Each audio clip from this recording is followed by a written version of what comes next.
be seated. Thank you very much. Welcome back, ladies and gentlemen. I'm informed you have a verdict. Is that correct? Correct. Is it unanimous? Yes, it is, Your Honor. Has it been signed by your foreperson? It has. Please give it to the bailiff.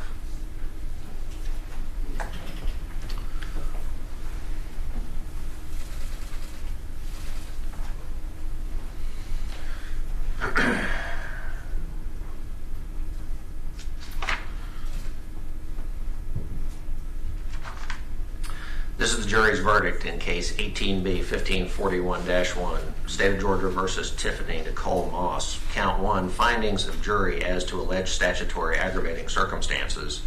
We, the jury, find beyond a reasonable doubt that the offense of murder as alleged in Count 1 was outrageously or wantonly vile, horrible, or inhuman in that it involved torture of the victim before death.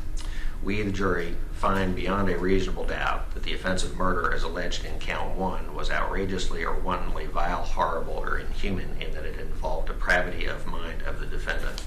Signed and dated by the foreperson. Verdict as to penalty, Count 1, murder. We, the jury, recommend and fix the penalty as death. Signed and dated by the foreperson. Please give it to counsel for their review as to form, sir.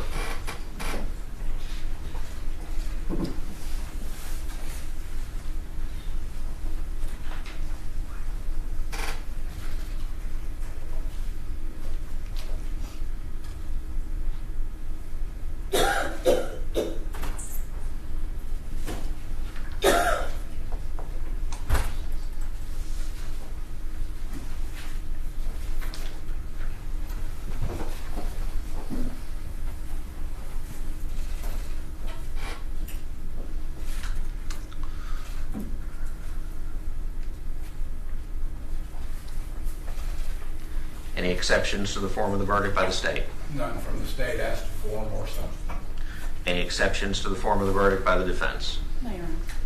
Ladies and gentlemen, under these circumstances, it's necessary that the court conduct a poll of the jury. It simply means that I have a series of questions to ask you each individually. We'll begin with juror. A capital crime, as you probably know, is an offense that is punishable by death. The term comes from the Latin word caput, which means head, and capital punishment originally meant literally losing your head. This controversial kind of punishment is still retained in 58 countries, while 102 countries have it but don't use it. 32 countries have abolished it altogether, with another 8 countries saving it for only special crimes. An example would be genocide. In most countries, it's saved for the most heinous of crimes, such as murder, war crimes, or crimes against humanity. But if we look at the ever-progressive Saudi Arabia, you could lose your head over there for adultery, robbery, witchcraft, homosexuality, and according to the BBC, even repeated drug use. Though we guess even just being a journalist will do it nowadays. But if you think that's crazy, well, listen to this episode of the Infographic Show, Capital Crimes of the Past.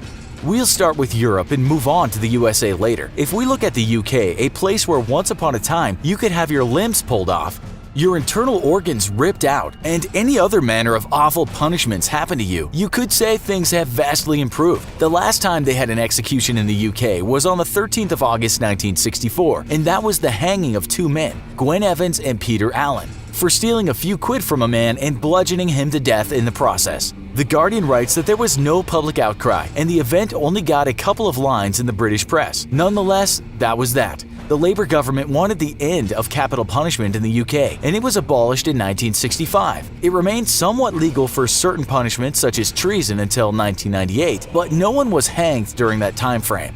Believe it or not, when England introduced drop hanging in 1783, it was seen as quite humanitarian and a move forward in terms of morals. It was the same time in France when it introduced the guillotine for capital crimes in 1792. The reason for that, of course, is that it was supposed to be quick and painless, rather than long and drawn out, excuse the pun, torture that ended in death. It wasn't until then that hanging replaced burning at the stake as the punishment for treason in England, while the Scots burned their supposed witches for a while longer. This was progress, times were moving on, and the historians tell us that the English were not so frivolous in their executing. We're told that during King Henry VIII's reign, there were 10 executions every week in London. The writer Steven Pinker writes that people in those days might be executed for as little as stealing someone's cabbages.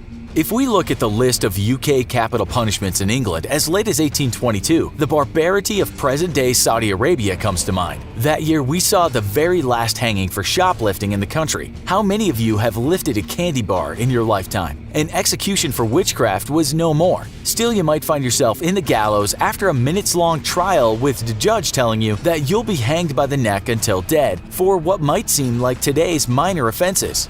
Of the 222 capital offenses, there was cutting down a tree, poaching, robbing a rabbit warren, begging if you were a soldier or sailor, damaging Westminster Bridge, pickpocketing, stealing from a shipwreck, maiming cattle on purpose, being in the company of gypsies for more than a month, strong evidence of malice in a child aged 7 to 14, being out at night with a blackened face, stealing horses or sheep, arson, forgery, fraud, letter stealing, rioting, and sacrilege. We can find only one person who was hanged for the latter from 1723 to 1820. We should add that the US National Institutes of Health tell us that across England, Wales, and Scotland, there were contrasts in how this punishment was applied. It seems by far the south and southwest of England saw the highest rate of hangings. Property offenses such as burglary ended with thousands of executions in England over a few decades, but few in Scotland and Wales. We might also add that, of course, murder was a capital offense, but that's a given. Not everyone convicted of capital offenses went to the gallows. We're told that there was a golden age of what is called the Bloody Code, and this was from 1816 to 1820. 5,583 sentences of death were handed down, and yet only 518 people were hanged. It's said that many were pardoned, while others joined the army or navy or were sent to Australia to eke out an existence there.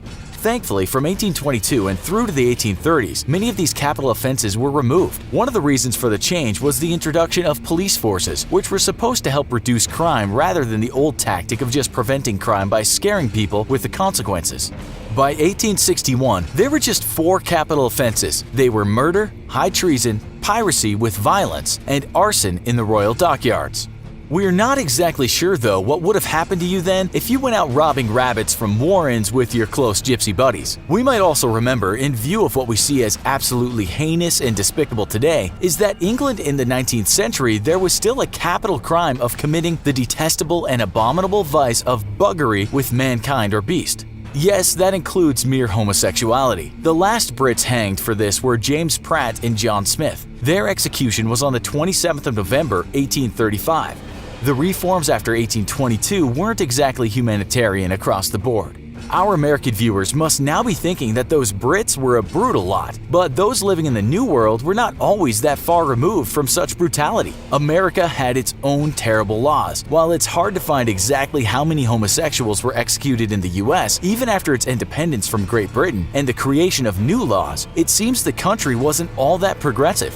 One academic that wrote a paper on this says it appears that in 1776, male homosexuals in the original 13 colonies were universally subject to the death penalty, and that in earlier times, for a brief period in one colony, lesbians had been liable to the same punishment for relations with other women. We just can't find any instances of the death penalty being applied for homosexuality back then. We do know that Thomas Jefferson thought that he was being forward-thinking when in 1779 he tried to create a law in Virginia which meant that men convicted of sodomy would be castrated rather than executed, but his idea was rejected. Okay, on to the USA and its past capital punishments. But first of all, what are the present capital offenses, as the country hasn't given up the ghost just yet on killing people for crimes they committed? We're told that there are currently 41 such offenses, and you all know the obvious, such as murder. This list contains many instances of how such a murder can happen, such as murder at an airport or in a drive-by shooting. But you can add to that list destruction of aircraft, motor vehicles, or related facilities resulting in death. Espionage, death resulting in destruction of government property. Genocide, mailing of injurious articles with intent to kill or resulting in death. Large-scale drug trafficking, treason. All of the others just about are related to the willful taking of life. Even today, many people receive the death penalty, but many of those people are not executed. We're told that since 1976, 7,800 people in the USA have been sentenced to death, and just over 1,400 people have been executed. As of April 2018, there are 2,743 people residing on death row. We should add that some states, 20 at the time of writing, have abolished the death penalty altogether.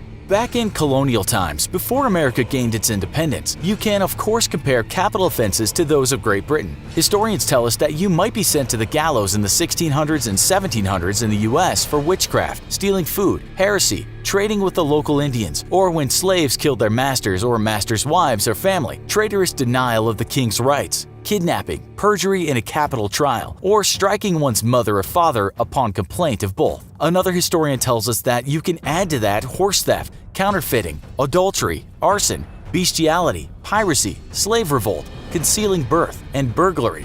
From 1600 to 1700, the execution rate for crimes other than murder kept dropping. But even after 1776, when the US gained its independence, there were still quite a lot of people being killed for their crimes when those crimes were not murder.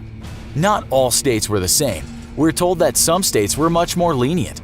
But then we found a list of capital crimes in North Carolina in 1837. These included many crimes we have already listed, but also highway robbery, dueling where death occurs, castration, hiding a slave with intent to free him, bigamy, that's marrying while married, circulating seditious literature among slaves, inciting slaves to rebel, taking a free Negro out of state to sell him, and also the vague crime of causing mayhem. Some states were way more progressive, having heeded the warnings of European Enlightenment writers in the past. Things were changing, such as many social critics writing that public hangings should be ended. Like in the UK, these live executions drew in large, sometimes rowdy crowds. Then in 1846, Michigan became the first state to abolish capital punishment. Wisconsin followed a year later. There were caveats though, such as you won't get executed as long as you don't perpetuate treason against the state. There was a kind of breakthrough in 1972 when the Supreme Court ruled that capital punishment was a cruel and unusual punishment, and for 3 years it looked like an end to such punishment. Of course, things changed. From the beginning of 2018 to December 5th, 2018, a total of 22 people in the USA were executed for their crime. The last one was in Texas, and the now dead man's name was Joseph Christopher Garcia. He'd escaped from prison in the year 2000, and he was accused of going on a crime spree after the escape with 6 of his fellow escapees. During that spree, he was said to have killed a police officer during a robbery on Christmas Eve. He